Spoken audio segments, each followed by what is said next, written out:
ഒത്തുചേരുന്ന കേരളത്തിന്റെ മനോഹര കലാരൂപം. നമ്മുടെ കൊച്ചു കലാകാരികൾ അവതരിപ്പിക്കുന്ന ഒരു കൊച്ചു കഥാപ്രസംഗം.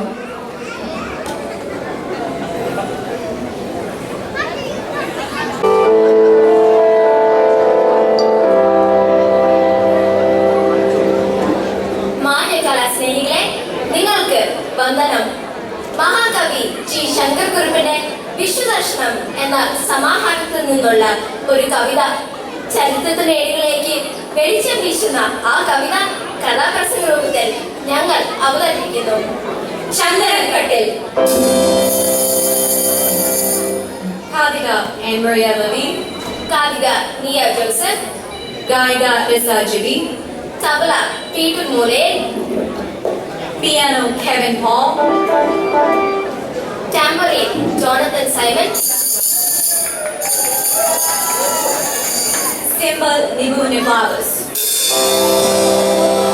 വെമ്പല നാട്ടിലെ തമ്പുരാനേ, തമ്പുരാനിക്കൊരു കട്ടിൽ വേണം, കട്ടിൽ കടയുവാനാകിടകനും കാട്ടിൽ ചന്ദനം തന്നെ വേണം. വെമ്പലനാട് ഇന്നത്തെ കോട്ടയം. പണ്ട് കാലങ്ങളിൽ തന്നെ കട്ടിലിൽ കിടക്കുവാനുള്ള സൗഭാഗ്യം തമ്പുരാന്മാർക്കും തമ്പുരാട്ടിമാർക്കും മാത്രമേ ഉണ്ടായിരുന്നുള്ളൂ എന്നതാണ് സത്യം. പൊതുജനം നിലത്ത് പായിട്ട് കിടന്നുകൊള്ളണം. കട്ടിലിൽ കിടക്കാൻ വിധിക്കപ്പെട്ട തമ്പുരാട്ടിക്ക് കട്ടിലില്ലാഞ്ഞിട്ടല്ല, പുതിയ മണ്ണിൽ ചന്ദനം കൊണ്ട് തന്നെ ഒന്ന് വേണം.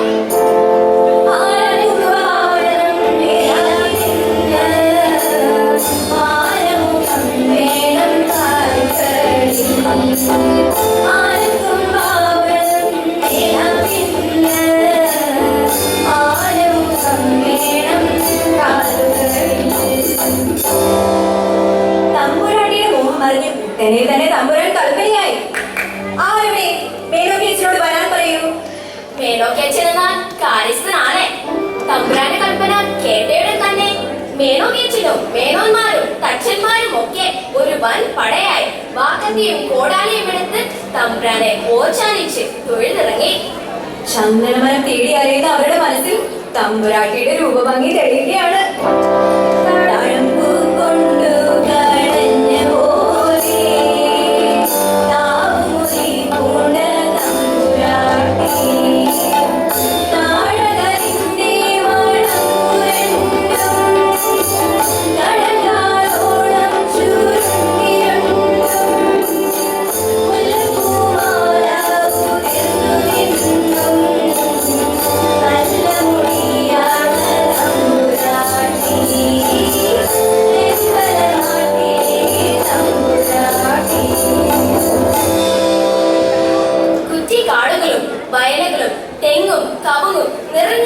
പറമ്പുകളും താണ്ടി ചന്ദനമരം തേടിയലയുന്ന അവരുടെ ചെവിയിൽ തമ്പുരാന്റെ കൽപ്പന മുഴങ്ങുകയാണ്.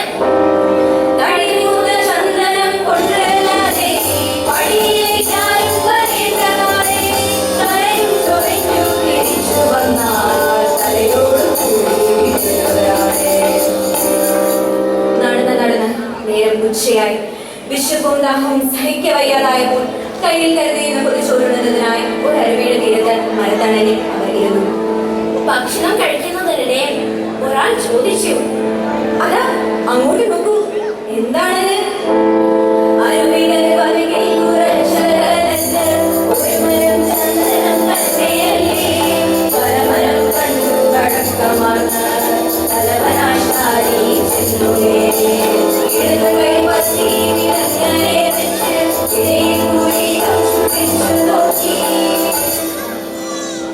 ചന്ദനം തന്നെ.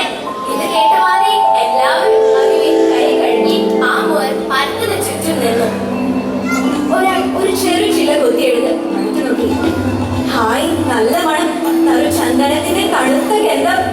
അവർ മുണ്ട് അരയിൽ കൊത്തി കൊത്തി തോളയിൽ കിടന്ന തോട്ടം കൊണ്ടെടുത്ത് തലയിൽ കെട്ടി ആ മരത്തിന് ചുറ്റും നിന്ന് വാക്കത്തി എടുത്ത് ആഞ്ഞു വെട്ടാൻ ഒരുങ്ങിയപ്പോൾ അതാ ഒരു ശബ്ദം, ഒരു കരച്ചിൽ.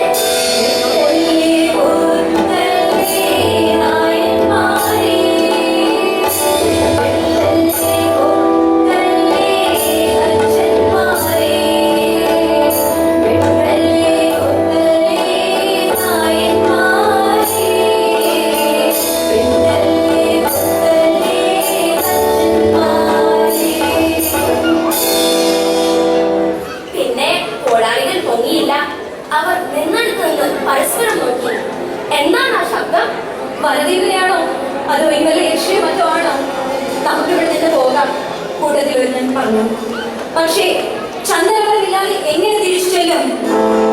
തമ്പുരാൻ കൽപ്പിച്ച കൽപ്പനയോ മുന്നിലൊന്നു വീഴ്ച നോക്കി തിരുവുള്ളു പോരാ നടത്തി പോരാ ദുരേനി കൽപ്പിച്ചിട്ടല്ലേ കഴിവുള്ളപ്പോൾ ചെന്നു പോയാൽ കഴിയും കരയും പിരിയുന്നു. വരുന്നത് വരട്ടെ, ഞാൻ കയറാം. കൂട്ടത്തിലൊരുവൻ പറഞ്ഞു. ഒരു കുട്ടിയുടെ ശബ്ദമാണെന്ന് തോന്നുന്നു. ഇനി വല്ല യക്ഷിയോ മറ്റോ ആണായി പിടിക്കാതിരിക്കാൻ ഈ കത്തി അരയിൽ വെച്ചോളൂ. മറ്റുള്ളവർ അവനെ ധൈര്യം പകർന്നു. പേടിച്ച് വെച്ച് ഇതപ്പോഴെ ഒരു വിധം അവൻ ആ മരത്തിന് മുകളിലെത്തി. ഒന്നിലേക്ക് നോക്കിയപ്പോൾ അവന് തന്റെ കണ്ണുകളെ വിശ്വസിക്കാനായില്ല. കട്യാവ് കൊണ്ടു പുതച്ച വീടേ, കുട്ടിയിരിക്കുന്നു കൺകുളിരേ,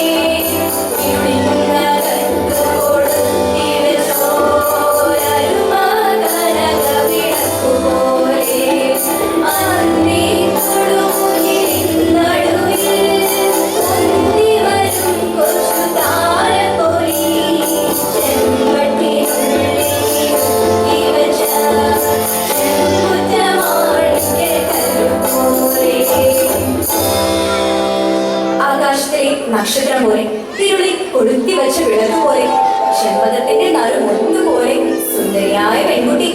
ഈ കുട്ടി എങ്ങനെ ഈ പർവ്വതത്തിലെത്തി? ആരോമൽ കുഞ്ഞിനെ രക്തം നോക്കി അഴകി പക്ഷി കൊണ്ടുപോന്നു. ആമൽ കുട്ടി ഒരുത്തി പോലും ഓമനി ചന്ദ്രനി കൊതി പോലും. ആരോമൽ കുഞ്ഞിനെ രക്തം നോക്കി അഴകി പക്ഷി കൊണ്ടുപോന്നു. ആമൽ കുട്ടി ഒരുത്തി പോലും ഓമനി ചന്ദ്രനി കൊതി പോലും. രാജിക്കൊണ്ടുവന്ന കുഞ്ഞിനോട് പക്ഷിക്ക് മാത്രം നിർവിശേഷമായ സ്നേഹം തോന്നി. അത് കുഞ്ഞിനെ മോഹിച്ച് ലാളിച്ച് വളർത്തി. രാവിലെ കൂടുവിട്ടിറങ്ങിയാൽ എത്തുന്നതിന് മുൻപ് തന്റെ കുഞ്ഞിനുള്ള കാര്യങ്ങളുമായി ഈ പക്ഷി വീട്ടിൽ വന്നു ചേരും. ഈ കുഞ്ഞിനും സ്വന്തം അമ്മയെ പോലെയായി മാറി ആ പക്ഷി. ഇങ്ങനെയൊക്കെ ആയാലും കുഞ്ഞിന് പുറത്തിന് പുറത്തേക്ക് പോകാൻ ആഗ്രഹമില്ലാതെയല്ല. ഒത്തിന്നു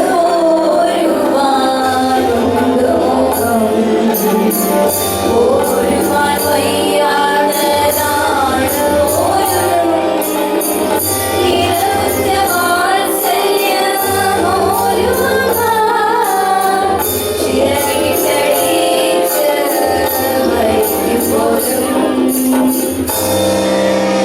അന്ത്യചുവപ്പിൽ പൊതിഞ്ഞെടുത്ത അമ്പിളി കുഞ്ഞിനെ പോലെ കട്ടിയാൻ കൊണ്ട് മൂടി പുതിപ്പിച്ച് കുഞ്ഞിനെ താഴേക്ക് കൊണ്ടുവന്നു. എല്ലാവരും കുഞ്ഞിനെ നില തൊടിക്കാതെ വാരി പുണർന്നു. തമ്പുരാന്റെ കൽപ്പന കേട്ട ഓർത്ത മേനോക്കെ പറഞ്ഞു. ഇനി മരം മുറിക്കാം.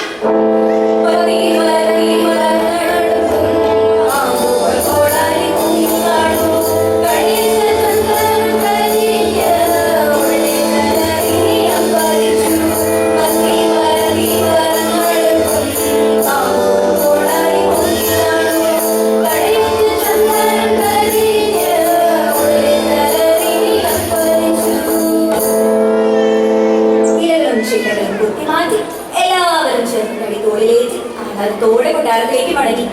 ആഹ്ലാദത്തിനിടയിലും എല്ലാവരുടെ നെഞ്ചിൽ തെല്ലോർ ആന്തറോടെ ഒരു ചോദ്യം ഉയർന്നു. ഈ പിഞ്ചു കുഞ്ഞിനെ എന്ത് ചെയ്യും? പകൽ വിടവാങ്ങി രാത്രിയെ വരവേൽക്കാൻ പോവുകയാണ്. തന്റെ കുഞ്ഞിനോട് ഭക്ഷണവും ശേഖരിച്ച് വന്നെത്തിയ ആ പക്ഷി കണ്ടത് ഞെട്ടിപ്പിക്കുന്ന കാഴ്ചയാണ്.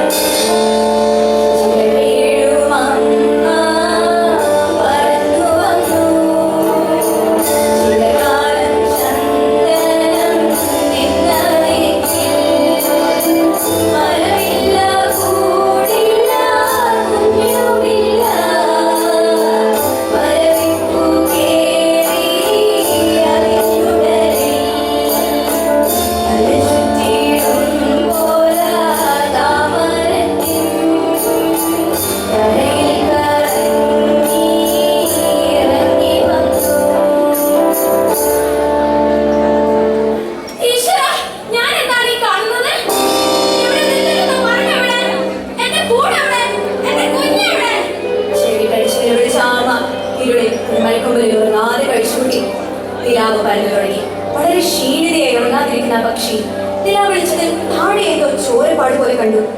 എന്താണത്?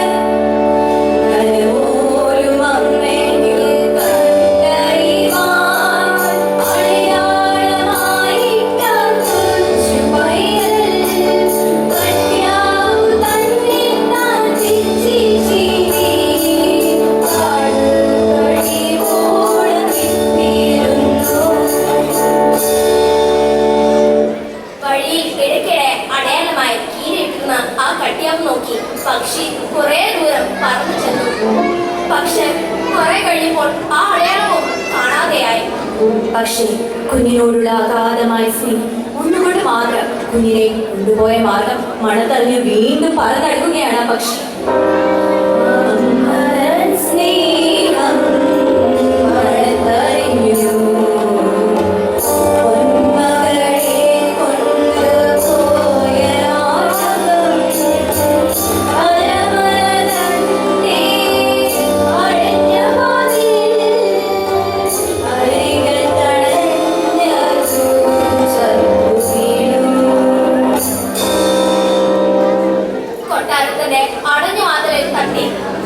പക്ഷി ചത്ത് വീണു.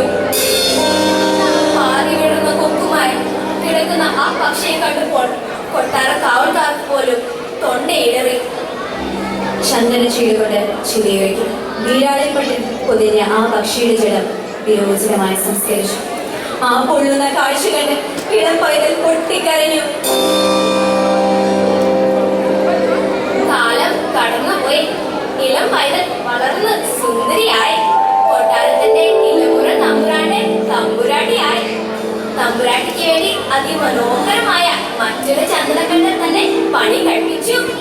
മണ്ടുപാവിൽ തന്റെ പ്രിയതമയ്ക്ക് വേണ്ടി പണി കഴിച്ച ആ കട്ടിലേക്ക് പ്രിയതമൻ അവളെ സ്നേഹപൂർവ്വം ആയിരിക്കുമ്പോൾ ആ കൊച്ചു തമ്പുരാട്ടി എന്തോ ഓർക്കുകയാണ്. അവളുടെ കണ്ണുകളിൽ നിന്ന് കണ്ണീർ ഊർന്നിറങ്ങുന്നു. അവൾ കരയുകയാണോ?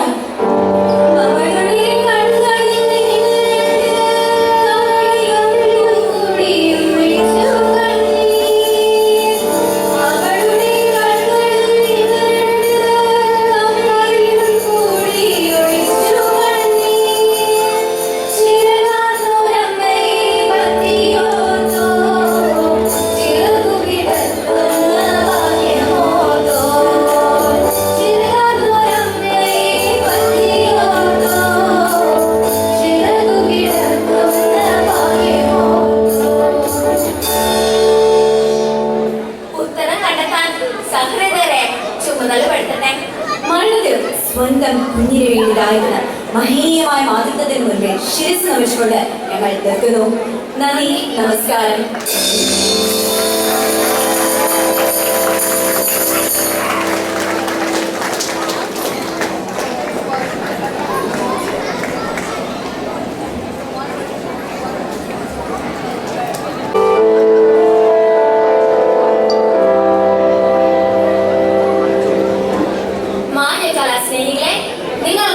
വന്ദനം. മഹാകവി ജി ശങ്കർകുറുപ്പിന്റെ വിശ്വദർശനം എന്ന സമാഹാരത്തിൽ നിന്നുള്ള ഒരു കവിത ചരിത്രത്തിനേടുകളിലേക്ക് വെളിച്ചം വീശുന്ന ആ കവിത കഥാപ്രസംഗ രൂപത്തിൽ ഞങ്ങൾ അവതരിപ്പിക്കുന്നു. ചന്ദനക്കട്ടിൽ. കാതിക ആൻ മറിയ ലവി, കാതിക നിയ ജോസഫ്, ഗായിക റിസ ജിബി, തബല പീറ്റർ മോലെ, piano Kevin Paul, tambourine Jonathan Simon,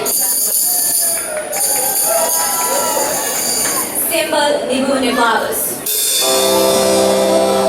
Vimbala naatile tamburaane, tamburani kyuru kattil venam, kattil kadalivana kidaken, kati sandanam tane. വെമ്പലനാട് ഇന്നത്തെ കോട്ടയം. പണ്ടു കാലങ്ങളിൽ തന്നെ തട്ടിൽ കിടക്കുവാനുള്ള സൗഭാഗ്യം തമ്പുരാന്മാർക്കും തമ്പുരാട്ടിമാർക്കും മാത്രമേ ഉണ്ടായിരുന്നുള്ളൂ എന്നതാണ് സത്യം. പൊതുജനം നിലത്ത് പായിട്ട് കിടന്നുകൊള്ളണം. കട്ടിലിൽ കിടക്കാൻ വിധിക്കപ്പെട്ട തമ്പുരാട്ടിക്ക് കട്ടിലില്ലാഞ്ഞിട്ടല്ല, പുതിയ മണ്ണിൽ ചന്ദനം കൊണ്ട് തന്നെ ഒന്ന് വേണം.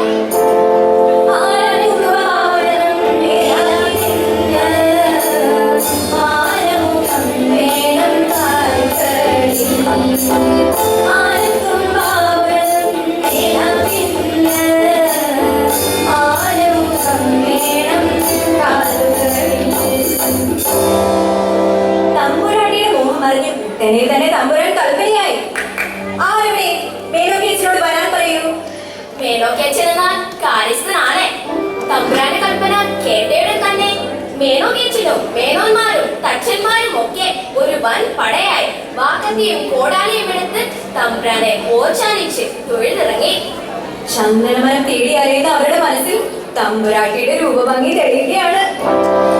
തഴമ്പു കൊണ്ടു കടഞ്ഞ പോലെ താവുമുറി പൂണ്ട തമ്പുരാട്ടി താഴകരിന്റെ വളമുരണ്ടും കടലാളോളം ചുരുങ്ങിരണ്ടും മുല്ലപ്പൂമാല ഉതിർന്നു നിന്നും നല്ല മുടിയാണ് തമ്പുരാട്ടി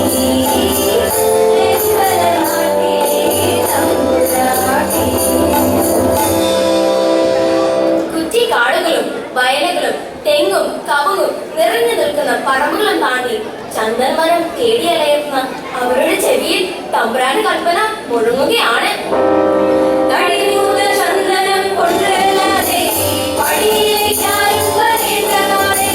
തലയും ചൊറിഞ്ഞു തിരിച്ചു വന്നാൽ തലയോട് കൂടി വീഴുന്നവരാണേ. നടന്ന് നേരം ഉച്ചയായി. വിശപ്പും ദാഹവും സഹിക്കവയ്യാതായപ്പോൾ കയ്യിൽ കരുതിയിരുന്ന പൊതിച്ചോറുന്നതിനായി ഒരു അരുവിയുടെ തീരത്ത് മരത്തണലിൽ അവർ ഇരുന്നു. ഭക്ഷണം കഴിക്കുന്നതിനിടെ ഒരാൾ ചോദിച്ചു, അതാ അങ്ങോട്ട് നോക്കൂ, എന്താണത്? അരുവിയുടെ വലകിൽ കുറച്ചകലത്ത് ഒരു മരം ചന്ദനം തന്നെയല്ലേ. പരമരം കണ്ടു കടക്കമാർന്ന് തലവനാശാരി ചെന്നുനേ. ഇടതു കൈ പത്തി വിരങ്ങനെ വെച്ച് ഇടയിൽ കൂടി ചുറ്റിച്ചു നോക്കി. ഇല ചന്ദനം തന്നെ. ഇത് കേട്ടവാതെ എല്ലാവരും അരുവിൽ കൈ കഴുകി ആ മോൻ മരത്തിന് ചുറ്റും നിന്നു. ഒരാൾ ഒരു ചെറു ചില കൊത്തിയെടുത്ത് മണത്തു നോക്കി. ഹായ്, നല്ല മണം. നറു ചന്ദനത്തിന്റെ തണുത്ത ഗന്ധം. അവർ മുണ്ട് അരയിൽ കൊത്തി കൊത്തി തോളേറ്റിടുന്ന തോട്ടുകൊണ്ടെടുത്ത് തലയിൽ കെട്ടി ആ മരത്തിന് ചുറ്റും നിന്ന് വാക്കത്തി എടുത്ത് ആഞ്ഞു വെട്ടാൻ കുടുങ്ങിയപ്പോൾ അതാ ഒരു ശബ്ദം, ഒരു കരച്ചിൽ.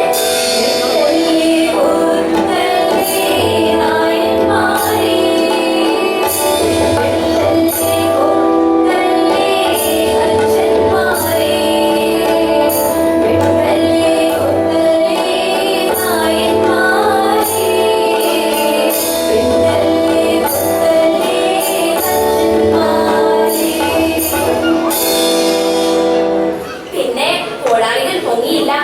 അവർ നിന്നെടുത്ത് നിന്ന് പരസ്പരം നോക്കി. എന്താണ് ആ ശബ്ദം? വനദീപനെയാണോ അതോ ഇന്നലെ യക്ഷിയോ മറ്റോ ആണോ? നമുക്ക് ഇവിടെ നിന്ന് പോകാം, കൂട്ടത്തിൽ ഒരുവൻ പറഞ്ഞു. പക്ഷേ ചന്ദനമരമില്ലാതെ എങ്ങനെ തിരിച്ചു ചെല്ലും? തമ്പുരാൻ കൽപ്പിച്ച കൽപ്പനയോ മുന്നിൽ നിന്നു വീഴ്ച നോക്കി. തിരുമുള്ളു പോരാ കടച്ചു പോരാ ഗുരുവിനെ കൽപ്പിച്ചിരിക്കയല്ലേ.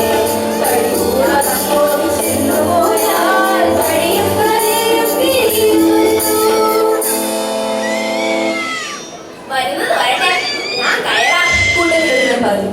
ഒരു കുട്ടിയുടെ ശബ്ദമാണെന്ന് തോന്നുന്നു. ഇനി വല്ല യക്ഷിയോ മറ്റോ ആണായി പിടിക്കാതിരിക്കാൻ ഈ കത്തി അരയിൽ വെച്ചോളൂ. മറ്റുള്ളവർ അവന് ധൈര്യം പകർന്നു. പേടിച്ച് വിളിച്ച് ഇതുപോലെ ഒരു വിധം അവൻ ആ മരത്തിന് മുകളിലെത്തി. ഒന്നിലേക്ക് നോക്കിയപ്പോൾ അവന് തന്റെ കണ്ണുകളെ വിശ്വസിക്കാനായില്ല. കട്യാവ് കൊണ്ടു പുതച്ച വീടേ, കുട്ടിയിരിക്കുന്നു കൺകുളിരേ.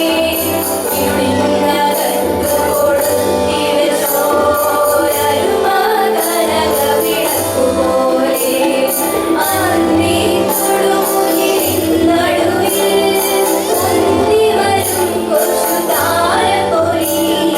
ചെമ്പട്ടിനുള്ളിൽ ഇവച്ച ചെമ്പുറ്റമാണിക്കല്ലുപോലെ.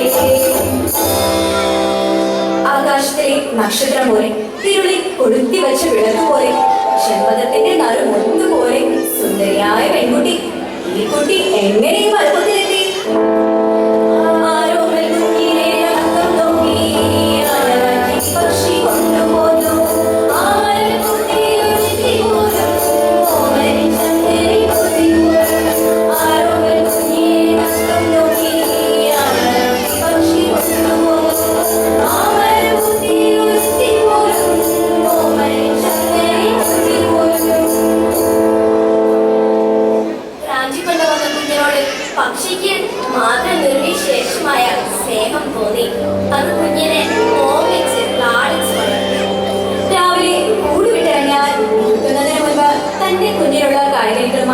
ഈ പക്ഷി ഇതിൽ വന്നു ചേരും. ഈ കുഞ്ഞിനും സ്വന്തം അമ്മയെ പോലെയായി മാറി ആ പക്ഷി. ഇങ്ങനെയൊക്കെ ആയാലും കുഞ്ഞിന് പുറത്തിന് പുറത്തേക്ക് പോകാൻ ആഗ്രഹമില്ലാതെ അല്ല. ഒത്തിന്നു പോരുവാനുണ്ടോ പോരുവാൻ വയ്യാത്തതാണ് പോലും നിറച്ച വാത്സല്യമോരുവാൻ ചിറകിട്ടടിച്ച് മരിക്കും പോലും. അന്ത്യചുവപ്പിൽ പൊതിഞ്ഞെടുത്ത അമ്പിളി കുഞ്ഞിനെ പോലെ കട്ടിയാം കൊണ്ട് മൂടി പൊതിപ്പിച്ച് കുഞ്ഞിനെ താഴേക്ക് കൊണ്ടുവന്നു. എല്ലാവരും കുഞ്ഞിനെ നില തൊടിക്കാതെ വാരി കൊണ്ടുവന്നു. തമ്പുരാന്റെ കൽപ്പന കേട്ട ഓർത്ത മേനോ കേശൻ പറഞ്ഞു, ഇനി മരം മുറിക്കാം.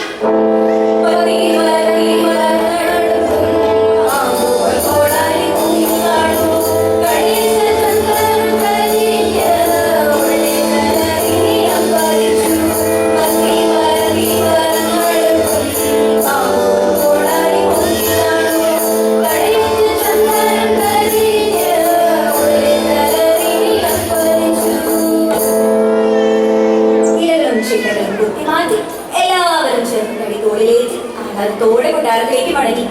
ആഹ്ലാദത്തിനിടയിലും എല്ലാവരുടെയും നെഞ്ചിൽ തെല്ലോർ ആന്തലോടെ ഒരു ചോദ്യം ഉയർന്നു. ഈ പിഞ്ചു കുഞ്ഞിനെ എന്ത് ചെയ്യും? പകൽ വിടവാങ്ങി രാത്രിയെ വരവേൽക്കാൻ പോവുകയാണ്. തന്റെ കുഞ്ഞിനുള്ള ഭക്ഷണവും ശേഖരിച്ച് വന്നെത്തിയ ആ പക്ഷി കണ്ടത് ഞെട്ടിപ്പിക്കുന്ന കാഴ്ചയാണ്.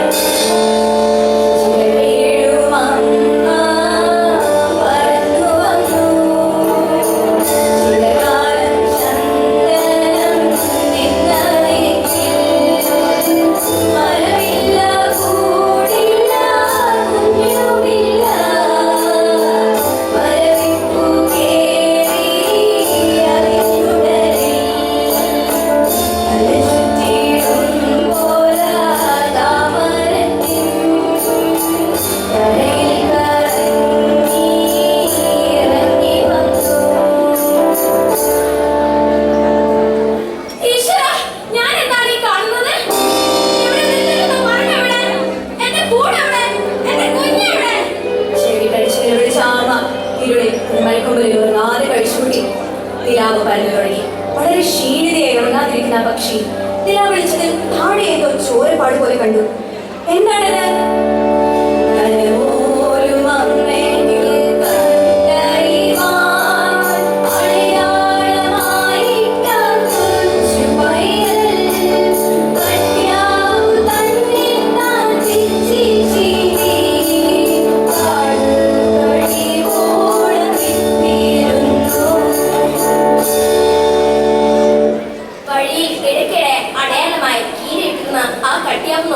പക്ഷി കുറെ ദൂരം പറന്നു ചെന്നു. പക്ഷെ കുറെ കഴിഞ്ഞപ്പോൾ ആ അടയാളവും കാണാതെയായി. പക്ഷി കുഞ്ഞിനോടുള്ള അഗാധമായ സ്നേഹം ഒന്നുകൊണ്ട് മാത്രം കുഞ്ഞിനെ കൊണ്ടുപോയ മാർഗം മണത്തറിഞ്ഞ് വീണ്ടും പറന്നടക്കുകയാണ് ആ പക്ഷി. സ്നേഹം മണത്തറിഞ്ഞു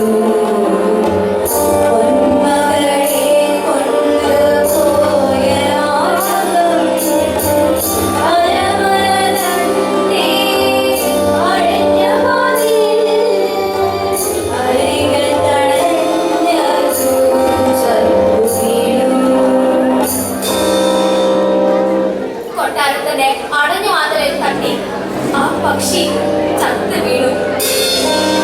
പാതി വീഴുന്ന കൊക്കുമായി കിടക്കുന്ന ആ പക്ഷിയെ കണ്ടപ്പോൾ കൊട്ടാര കാവൽക്കാർക്ക് പോലും തൊണ്ടയിടറി. ചന്ദന ചീടുകൊണ്ട് ചിതയൊഴുകി വീരാളിൽപ്പെട്ട് പൊതിഞ്ഞ ആ പക്ഷിയുടെ ജലം വിരോചനമായി സംസ്കരിച്ചു. ആ പൊള്ളുന്ന കാഴ്ച കണ്ട് ഇളം പൈതൽ പൊട്ടിക്കരഞ്ഞു. കാലം കടന്നുപോയി. ഇളം പൈതൽ വളർന്ന് സുന്ദരിയായി. കൊട്ടാരത്തിന്റെ ഇലമുറ തമ്പുരാന്റെ തമ്പുരാട്ടിയായി. തമ്പുരാട്ടിക്ക് വേണ്ടി അതിമനോഹരമായ മറ്റൊരു ചന്ദ്രകണ്ഠൻ തന്നെ പണി കഴിപ്പിച്ചു. മണ്ടുപാവിൽ തന്റെ പ്രീതമയ്ക്ക് വേണ്ടി പണി കഴിച്ച ആ കട്ടിലേക്ക് പ്രീതമൻ അവളെ സ്നേഹപൂർവ്വം ആനയിക്കുമ്പോൾ ആ കൊച്ചു തമ്പുരാട്ടി എന്തോ ഓർക്കുകയാണ്. അവളുടെ കണ്ണുകളിൽ നിന്ന് കണ്ണീർ ഊർന്നിറങ്ങുന്നു. അവൾ കരയുകയാണോ? അവളുടെ കണ്ണുകളിൽ നിന്ന്